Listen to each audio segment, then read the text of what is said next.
Study की point में आपका स्वागत है।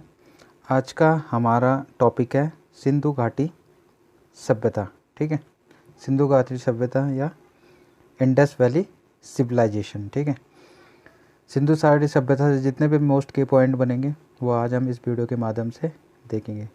तो वीडियो स्टार्ट करते हैं, अपना टॉपिक स्टार्ट करते हैं, सिंधु घाटी सभ्यता। ठीक है, सिंधु घाटी सभ्यता। ठीक है, हड़प्पा सभ्यता एक क्या थी? सुविकसित और कांस्य युगीन नगरीय सभ्यता थी। ठीक है, हड़प्पा सभ्यता एक सुविकसित कांस्य युगीन क्या थी?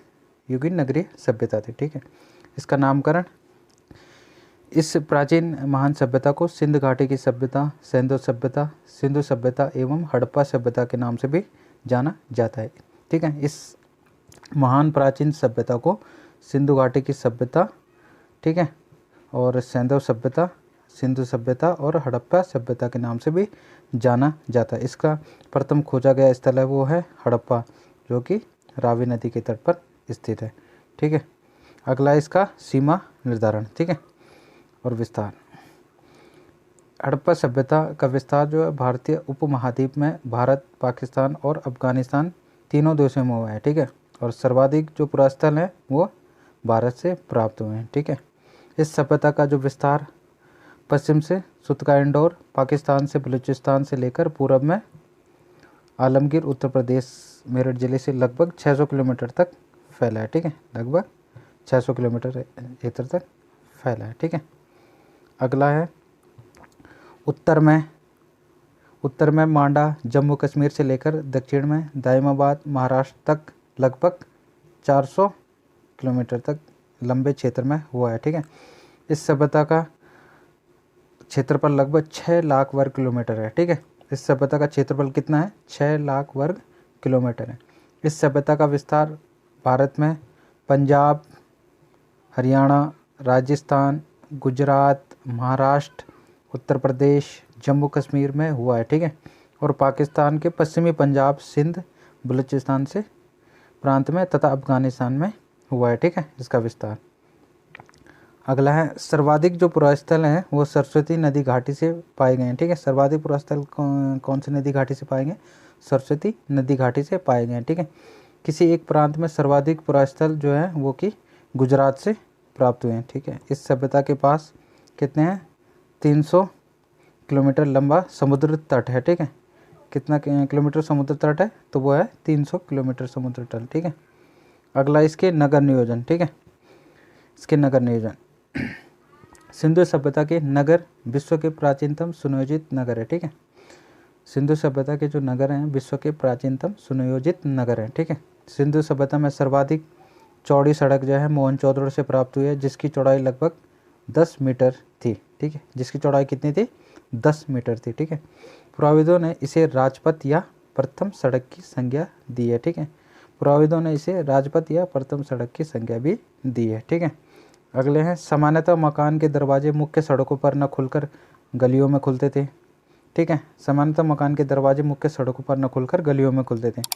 अगला है हड़प्पा और मोहनजोदड़ो में मकान के निर्माण में सामान्यतः पक्की ईंटों का प्रयोग मिलता है, जबकि अन्य स्थलों से ज़्यादातर कच्ची ईंटें प्राप्त हुई हैं। ठीक है, अगला पॉइंट है मात्र कालीबंगा से अलंकृत ईंटों का प्रमाण मिला है। ठीक है, मात्र कालीबंगा से अलंकृत ईंटों का प्रमाण मिला है। ठीक है, और सिंधु सभ्यता के जो ईंटों का अनुपात है 4:2:1 में था। ठीक है, सिंधु सभ्यता के ईंटों का अनुपात क्या था? 4:2:1 था। ठीक है, इसे भी याद करके रखना।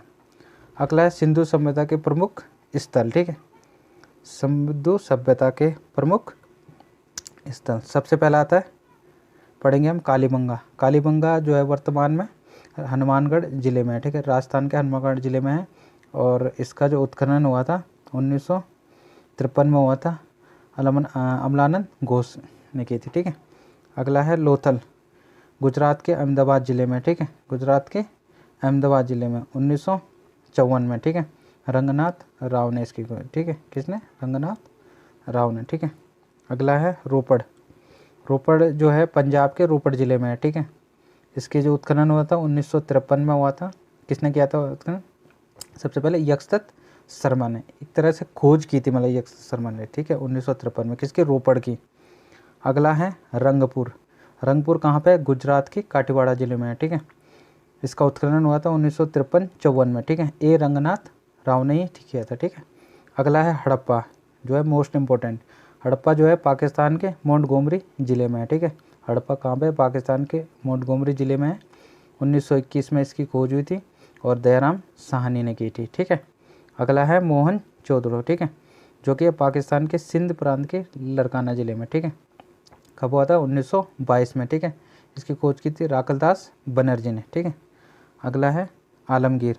आलमगीर कहाँ पे? उत्तर प्रदेश के मेरठ ज़िले में। आलमगीर कहाँ पे? उत्तर प्रदेश के मेरठ ज़िले में, ठीक है। 1958 में इसका उत्खनन हुआ था। किसने किया था? यक्षत शर्मा, ठीक है। अगला है अगला है चौंदड़ो, ठीक है। अगला है चौंदड़ो, जो कि है पाकिस्तान के सिंध प्रांत में। इसका हुआ था 1934 में उत्खनन। किया था एम.जी. मजुमदार ने। किसने? एम.जी. मजुमदार ने, ठीक है। अगला है सुत का कंडोर, ठीक है, जो कि है पाकिस्तान के मकराना में, ठीक है। इसकी जो उत्खनन हुआ था 1927 में हुआ था। ऑरेल स्टाइन ने किया था। किसने किया था? ऑरेल स्टाइन ने। अगला है बनवाली। बनवाली कहाँ पे है? हरियाणा के हिसार ज़िले में वर्तमान में, ठीक है। 1973-74 में इसकी उत्खनन हुआ था। किसने की थी उत्खनन की खोज? आर.एस. बिष्ट ने, ठीक है, आर.एस. बिष्ट ने। अगला पॉइंट है हमारा कोट दीजी। कोट दीजी है हमारा पाकिस्तान के सिंध प्रांत के खैरपुर ज़िले में, ठीक है। 1955 में उत्खनन हुआ। किसने किया था? फजल अहमद खां के नेतृत्व में, ठीक है। अगला है धोलावीरा। धोलावीरा है गुजरात के कच्छ ज़िले में, ठीक है। 1967 में इसकी उत्खनन हुआ था। किसने किया था? जे.पी. जोशी ने, ठीक है। तो इन्हें आप याद कर लेना, ठीक है। मोस्ट की पॉइंट है, यहाँ से क्वेश्चन जरूर आते हैं, ठीक है। अगला हम पढ़ेंगे हड़प्पा, ठीक है। हड़प्पा नगर 2 खंडों में विभक्त था, ठीक है। पश्चिम में दुर्ग क्षेत्र एवं पूर्व में निचला नगर था। दुर्ग क्षेत्र के बाहर उत्तर में एक टीले के उत्खनन से कुछ महत्वपूर्ण अवशेष प्राप्त हुए हैं, जैसे मजदूरों को रहने के लिए श्रमिक बस्ती, ठीक है। कुल 15 मकान प्राप्त हुए। कहाँ से? हड़प्पा से, ठीक है। अगला, इसी के पास 6 भट्टियाँ प्राप्त हुई हैं जिसमें कोयले और कंडे की राख मिली है। पुराविदों ने इसे तांबा गलाने का कारखाना भी माना है। किसे? ठीक है, 6 भट्टियाँ प्राप्त हुई। कहाँ से? हड़प्पा से, ठीक है। और कोयले और कंडे की राख भी मिली है और पुराविदों ने इसे तांबे गलाने का कारखाना भी माना है, ठीक है। अगला है, यहीं से पक्की ईंटों से निर्मित 8 चबूतरे मिले हैं और इसके मध्य एक गड्ढा मिला है और गड्ढे में गेहूँ एवं जौ के साग के साक्ष्य भी प्राप्त हुए हैं, ठीक है। अगला पॉइंट है, अगला है मोहनजोदड़ो, ठीक है। मोहनजोदड़ो, मोहनजोदड़ो का नगर 2 खंडों में विभक्त था। पश्चिम में दुर्ग एवं पूर्व में निचला नगर, ठीक है। दुर्ग क्षेत्र में अनेक सार्वजनिक इमारतें प्राप्त हुई हैं। कहाँ से? मोहनजोदड़ो से, ठीक है। सबसे पहला आता है, सबसे पहला जो आता है वो है विशाल स्नानागार, ठीक है। यह पक्की ईंटों से निर्मित है और यह पक्की ईंटों से निर्मित सिंधु सभ्यता की सबसे सुंदर कृति है, ठीक है। क्या है? विशाल स्नानागार, जो कि है मोहनजोदड़ो में। इसे पूरी इमारत का 180 फीट लंबी है और 180 फीट चौड़ी है, ठीक है। 108 फीट चौड़ी है। यह पूरी इमारत मतलब 180 फीट लंबी है और 108 फीट चौड़ी है। इसके मध्य एक तालाब है और जिसका जो आकार है 11.89 मीटर लंबा है, ठीक है, और 7.01 मीटर चौड़ा है और 2.43 मीटर गहरा है, ठीक है। तालाब में तल तक पहुंचने के लिए उत्तर और दक्षिण दिशा में सीढ़ियां बनी हुई हैं और तालाब के दक्षिण पश्चिम में एक नाली है जिसमें से तालाब का गंदा पानी बाहर निकल जाता है, ठीक है। तो ये खूबियाँ थी विशाल स्नानागार की, ठीक है। और विशाल अन्नागार, ठीक है। यह अन्नागार 45.71 मीटर लंबा और 22.86 मीटर चौड़ा है, ठीक है। इसे आप याद कर लेना। अन्नागार के उत्तर में एक चबूतरा भी बना है। अन्नागार में कुल 27 प्रकोष्ठ बने हैं। ये कई बार पॉइंट आ सकता है, ठीक है। अन्नागार में कुल कितने प्रकोष्ठ बने थे? 27 प्रकोष्ठ बने थे। सिंधु सभ्यता का सबसे बड़ा ये अन्नागार है, ठीक है। अगला है पुरोहित आवास। विशाल स्नानागार के पास एक विशाल इमारत का प्रमाण भी प्राप्त हुआ है, ठीक है। अगला हम पढ़ेंगे चौंदड़ो, ठीक है। चौंदड़ो सामान्य नगर के अवशेष भी प्राप्त हुए हैं, ठीक है। चौंदड़ो से सामान्य नगर के अवशेष भी प्राप्त हुए हैं, ठीक है। अगला पॉइंट है वर्गाकार ईंटें भी प्राप्त हुई हैं यहाँ से और गुड़िया मनका बनाने का कारखाना भी चौंदड़ो से प्राप्त हुआ है, ठीक है। अगला है लोथल, ठीक है। लोथल इस लघु हड़प्पा एवं लघु मोहनजोदड़ो कहा जाता है, ठीक है। किसको? लघु हड़प्पा और लघु मोहनजोदड़ो किसे कहा जाता है? तो वो है लोथल को, ठीक है। ये है लोथल। अगला है लोथल से गुड़िया मनका बनाने का कारखाना भी प्राप्त हुआ है। यहीं से एक रंगाई कुंड का प्रमाण भी मिला है। रंगाई कुंड का प्रमाण कहाँ से प्राप्त हुआ है? लोथल से। लोथल में मकान के दरवाजे मुख्य सड़क पर खुलते थे, ठीक है। लोथल में मकान के दरवाजे मुख्य सड़कों पर खुलते थे, ठीक है। अगला पॉइंट है लोथल के निचले नगर के पूर्व में एक क्या था? डाक यार्ड या गोंदवाड़ा प्राप्त हुआ है, ठीक है। डाक यार्ड और गोंदवाड़ा कहाँ से प्राप्त हुआ है? तो वो है लोथल से, ठीक है। यह पक्की ईंटों से निर्मित है। कहाँ से? पक्की ईंटों से निर्मित है, ठीक है। अगला है हमारा धोलावीरा, ठीक है। यह भारत स्थित सिंधु सभ्यता का सबसे बड़ा नगर है। कौन? धोलावीरा, ठीक है। धोलावीरा नगर अन्य नगरों की योजना से भिन्न योजना से बसाया गया था। यहाँ 6 जलाशयों का प्रमाण भी मिलता है, ठीक है। यहीं से स्टेडियम एवं सूचना पट का प्रमाण भी मिलता है, ठीक है। स्टेडियम और सूचना पट का प्रमाण कहाँ से मिलता है? तो मिलता है आपका धोलावीरा से, ठीक है। अगला है कालीबंगा। यह नगर 2 खंडों में विभक्त है। यहाँ सिंधु सभ्यता के नीचे पूर्व सैंधव संस्कृति के प्रमाण भी मिलते हैं, ठीक है। यहाँ से आयतकार अग्निवेदिकाएँ भी प्राप्त हुई हैं, ठीक है। आयतकार अग्निवेदिका कहाँ से प्राप्त हुए हैं? तो वह है आपकी कालीबंगा से। कहाँ से? कालीबंगा से, ठीक है। अगला है बनवाली, ठीक है। बनवाली से क्या प्राप्त हुआ है? मिट्टी का बना खिलौना के रूप में हल प्राप्त हुआ है। कहाँ से? बनवाली से, ठीक है। बनवाली से मिट्टी का बना खिलौना के रूप में हल प्राप्त हुआ है, ठीक है। अब देखते हैं सामाजिक जीवन। जो इनका सामाजिक जीवन था वो किस प्रकार से था, ठीक है। सामाजिक जीवन सिंधु सभ्यता के समाज का जो स्वरूप था वो था मात्र सत्तात्मक था, ठीक है। क्या था? मात्र सत्तात्मक था। इनके भोजन सिंधुवासी शाकाहारी तथा मांसाहारी दोनों प्रकार के भोजन करते थे। जैसे कि आपका हो गया मांस, मछली, दूध का भी प्रयोग करते थे, ठीक है। अगला आता है वस्त्र। वस्त्र सिंधुवासी सूती एवं ऊनी दोनों प्रकार के वस्त्र पहनते थे। मोहनजोदड़ो से चांदी की डिबिया के अंदर लाल रंग के कपड़े का जापची भी प्राप्त हुआ है। कहाँ से? मोहनजोदड़ो से चांदी की डिबिया के अंदर से लाल रंग के कपड़े का साक्ष्य भी प्राप्त हुआ है, ठीक है। अगला है आभूषण। सिंधुवासी विभिन्न प्रकार के आभूषण का भी प्रयोग करते थे। आभूषण सोना, चांदी, तांबा एवं कांसे से निर्मित होते थे, ठीक है। जिसके अतिरिक्त कीमती पत्थर, साधारण पत्थर, मिट्टी एवं हाथी के दांत से भी आभूषण बनाए जाते थे। हड़प्पा से सोने का बना हुआ 6 लड़ियों वाला हार प्राप्त हुआ है। कहाँ? 6 लड़ियों वाला हार प्राप्त कहाँ से हुआ है? तो वो है हड़प्पा से, ठीक है। अगला है सौंदर्य प्रसाधन, ठीक है। सौंदर्य प्रसाधन में क्या करते थे? सिंधुवासी सौंदर्य प्रेमी थे। क्या थे? एक सौंदर्य प्रेमी थे। हड़प्पा के उत्खनन से प्रसाधन बाकस प्राप्त हुआ। एक बाकस बड़ा सा बक्सा टाइप का प्राप्त हुआ है। हड़प्पा से ही काजल की डिबिया, सफ़ेद पाउडर के प्रमाण भी प्राप्त हुए हैं। चौधरों से एक लिपस्टिक के प्रमाण भी प्राप्त हुए हैं, ठीक है, ठीक है। अगला पॉइंट है मृतकों का सिर उत्तर से पैर दक्षिण में रखकर दफनाए जाते थे, ठीक है। मृतकों का सिर उत्तर में रखते थे और पैर दक्षिण में रखकर दफनाते थे, ठीक है। अगला पॉइंट है हड़प्पा के कब्रिस्तान का नाम पुराविदों ने R37 रखा है, ठीक। हड़प्पा के कब्रिस्तान का नाम पुराविदों ने क्या रखा है? R37 रखा है, ठीक है। अगला पढ़ेंगे हम इनका धार्मिक जीवन, ठीक है। सिंधुवासी अपनी देवी देवताओं की अनेक रूपों से पूजा करते थे, ठीक है। जैसे पुरुष देवता, मातृ देवी, पशु पूजा, ठीक है। जैसे पुरुष देवता ने मोहनजोदड़ो से प्राप्त एक मुद्रा में सींग युक्त त्रिमुखी पुरुष देवता का अंकित प्राप्त हुआ है। कहाँ से? मोहनजोदड़ो से, ठीक है। अगला है मातृ देवी। मोहनजोदड़ो से चौंदड़ो आदि की बड़ी संख्या में नारी मृण मूर्तियाँ, मोहरों पर अंकित नारी आकृतियाँ और अन्य दृश्य मिले हैं। सभी विद्वान इन मूर्तियों को मातृ देवी की मूर्ति मानते हैं, ठीक है। मूर्ति पूजा का सर्वप्रथम उल्लेख सैंधव सभ्यता से ही मिलता है, ठीक है। मूर्ति पूजा का सर्वप्रथम उल्लेख जो है सैंधव सभ्यता से ही मिलता है। यद्यपि किसी भी स्थल से मंदिर के साक्ष्य नहीं मिले हैं, ठीक है। मंदिर के साक्ष्य नहीं मिले हैं, ठीक है। सैंधव देवकुल से मातृ देवी का स्थान सर्वोपरि है, ठीक है। सैंधव देवकुल से मातृ देवी का स्थान सर्वोपरि है, ठीक है। अगला है पशु पूजा। सैंधववासी अपनी देवी देवताओं की कल्पना पशु के रूप में भी की है, ठीक है। ये देवताओं की काल्पनिक एवं वास्तविक पशु देवता के रूप में भी पूजा करते थे, ठीक है। अगला पॉइंट है यज्ञ, अग्नि पूजा एवं पशु बलि।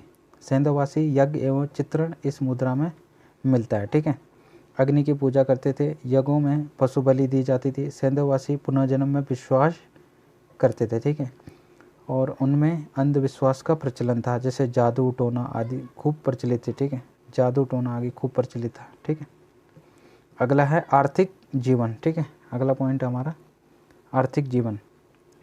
सैंधव अर्थव्यवस्था पशुपालन, सिंचित कृषि, अधिवेश उत्पादन, विभिन्न दस्तकारियों में दक्षता और समृद्ध आंतरिक और विदेशी व्यापार पर आधारित थी। ठीक है, आर्थिक जीवन क्या था इनका? सैंधव अर्थव्यवस्था जैसे कि पशुपालन, सिंचित कृषि, अधिवेश उत्पादन, विभिन्न दस्तकारियों में दक्षता और समृद्ध आंतरिक और विदेशी व्यापार पर आधारित थी। विदेशी व्यापार पर भी आधारित थी। ठीक है, सबसे पहले पशुपालन।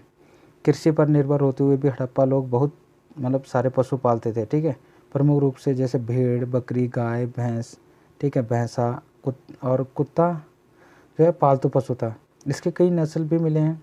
सुरकोटदा से अंतिम चरण में घोड़े की हड्डियां मिली हैं। कहा जा सकता है कि सेंधववासी घोड़े से परिचित थे। ठीक है, कहाँ से मिले? सुरकोटदा से घोड़े के अवशेष की हड्डियां मिली हैं। ठीक है, ये आप याद कर सकते हैं। अगला है कृषि। सिंधु सभ्यता के आर्थिक संगठन में कृषि का अत्यधिक महत्वपूर्ण स्थान था। ठीक है, किसका? कृषि का महत्वपूर्ण स्थान था। सेंधववासी कृषि उपकरण के रूप में जैसे हल, कुदाल, कुल्हाड़ी, हंसिया आदि का प्रयोग करते थे।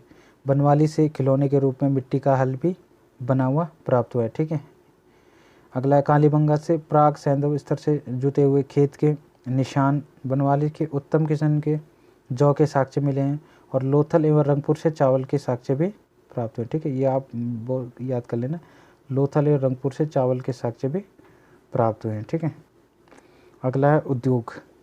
सेंधववासी विभिन्न उद्योगों से परिचित थे। ठीक है, सेंधववासी का प्रमुख उद्योग क्या था? तो वो था वस्त्र उद्योग था।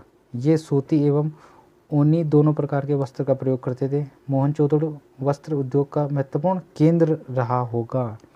इसके अतिरिक्त सिंधु सभ्यता में धातु उद्योग, ठीक है, और गुड़िया मन का उद्योग, मूर्ति उद्योग और मृदभांड उद्योग, हाथी दांत से निर्मित वस्तुओं का उद्योग, ईंटों का उद्योग आदि का प्रचलन रहा था। ठीक है, अगला हम पढ़ेंगे व्यापार।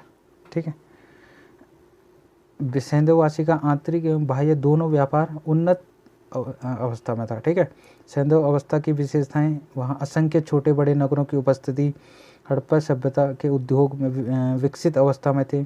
सेंधववासी कच्चे माल की प्राप्ति हेतु दूर दराज की यात्राएं की, और कच्चे माल की प्राप्ति व्यापार वाणिज्य कर्म का प्रथम सोपान है। ठीक है, अब हम पढ़ेंगे सेंधववासी निम्न वस्तुएं इन क्षेत्रों से प्राप्त करते हैं। ठीक है, सबसे पहला है चांदी। ठीक है, चांदी कहाँ से प्राप्त करते हैं? अफगानिस्तान के एवं ईरान से। ठीक है, अगला है सोना। सोना कहाँ से? कर्नाटक से प्राप्त करते थे, कोलार से। अगला है तांबा।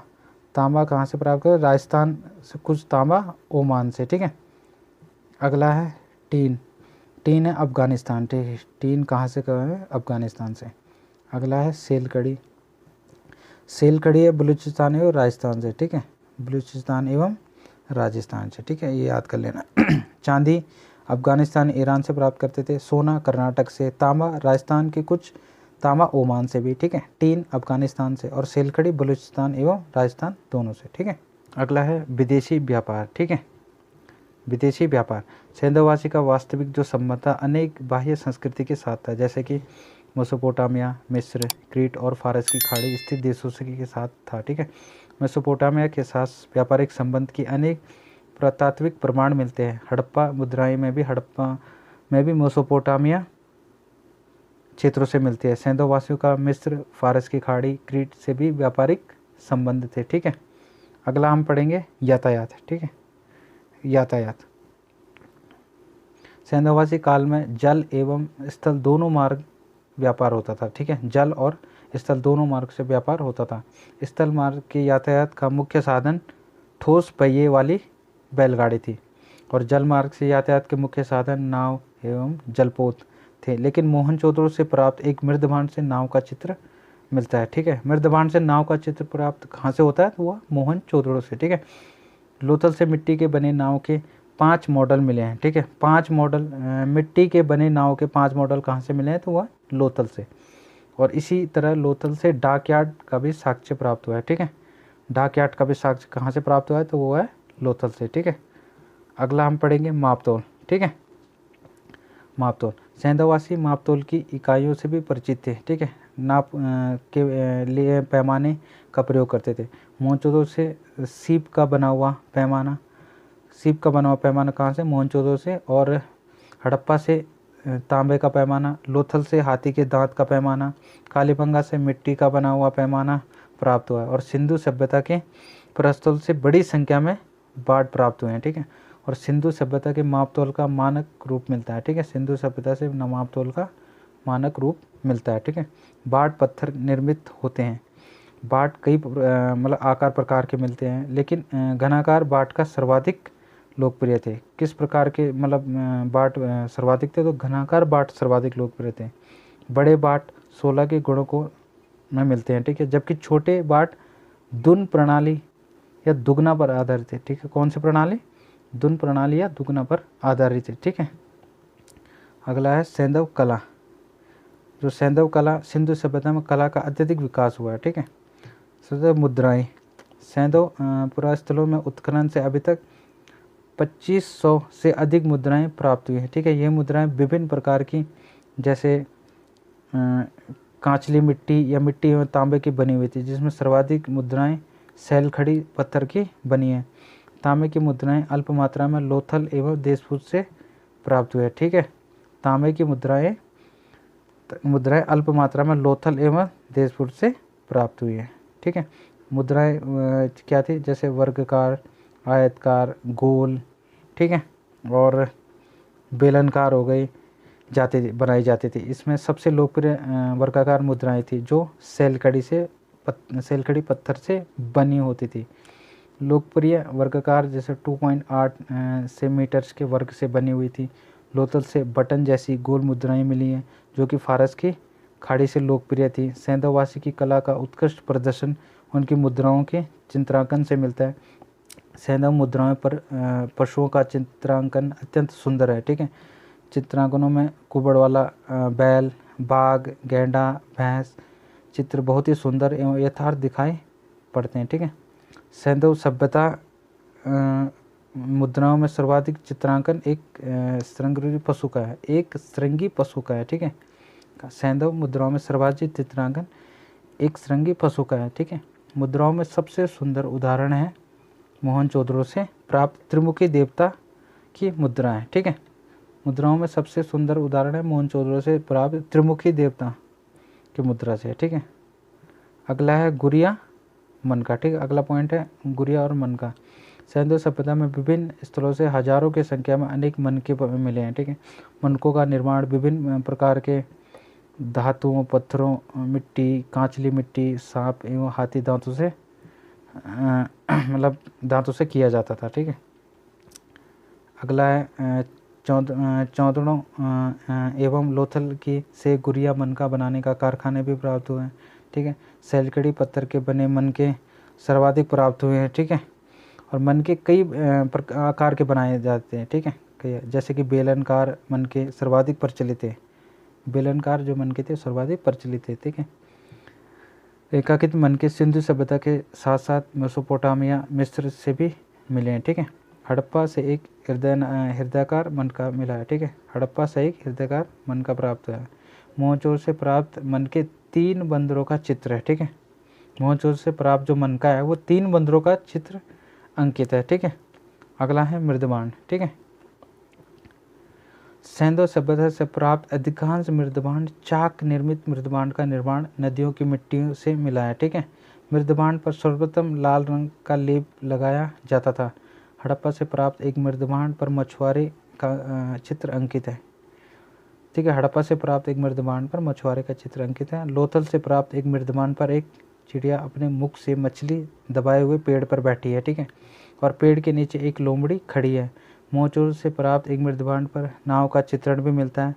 प्रमुख मृदबांड से मटके हो गया, हत्तेदार ढक्कन, कटोरे, साधारण तस्तरियाँ, कई खाने वाले बर्तन की थालियाँ और जामदनी चित्रित पात्र में पाई गई है। ठीक है, ये थे मृदबाण। अगला जैसे मूर्तिकला।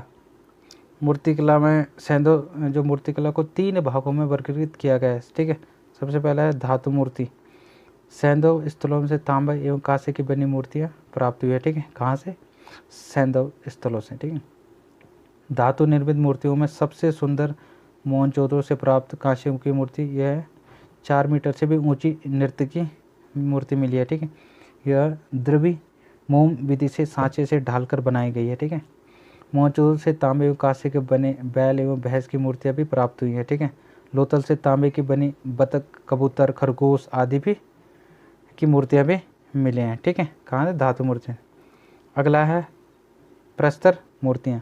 सेंधववासी मूर्तियों के निर्माण के विभिन्न प्रकार के पत्थर जैसे कि अलाबस्टर, सैलकड़ी, स्लेटी चूना पत्थर एवं लाल बलुआ पत्थरों का भी प्रयोग करते थे। मोहनजोदड़ो से कुल 2 प्रस्तर मूर्तियाँ मिली हैं, जिनमें सबसे सुंदर सैलकड़ी से बनी एक पुरुष मूर्ति है जो कि तिब्बतीय अलंकरण से युक्त साल ओढ़े हुए हैं। ठीक है, और यह केवल वक्ष स्थल तक है।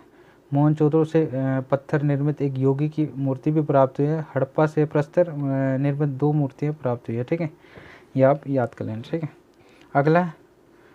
अगला जो है मृण मूर्तियाँ। ठीक है, अगला है मृण मूर्तियाँ। सेंधव स्थलों से सर्वाधिक संख्या में मृण मूर्तियाँ प्राप्त हुई हैं। ठीक है, कौन सी मूर्तियाँ?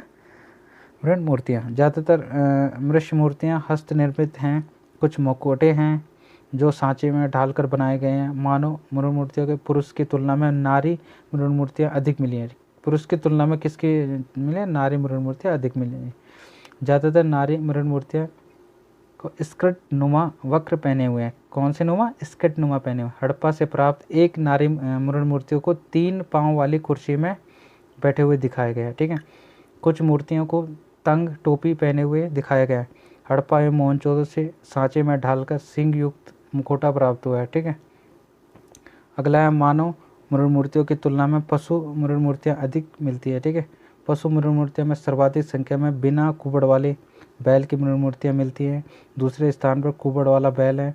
अन्य पशुओं में जैसे गैंडा, महिष, बाघ, हाथी, सुअर, रीछ, बंदर, खरगोश, कुत्ता, बिल्ली आदि अनेक पशु मतलब पक्षियों की मृण मूर्तियाँ भी मिली है। ठीक है, पशु पक्षी।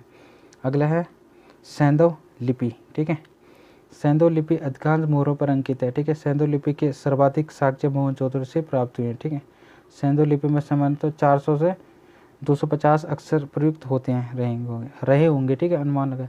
सेंधव लिपि का मुख्य रूप से चित्रात्मक एवं भाव चित्रात्मक लिपियों में सर्वाधिक अंकन अंग्रेजी अक्षर का एक चिन्ह है। सेंधव लिपि की दिशा में दाएं से बाएं थी। सेंधव जो लिपि की दिशा थी दाएं से बाएं थी। सेंधव स्थलों में पृष्ठोत्पादन लिपि की भी साक्ष्य मिले हैं। ठीक है, इसके दाएं से बाएं फिर बाएं से दाएं एवं दाएं से बाएं लिखा जाता था। हाल ही में कुछ विद्वानों ने कंप्यूटर द्वारा सेंधव लिपि पढ़ने का दावा किया है। ठीक है, अगला सिंधु सभ्यता के विज्ञान एवं तकनीकी। सेंधववासी कृषि तकनीक में अग्रणी थे। खेतों की जुताई के लिए हल का प्रयोग करते थे।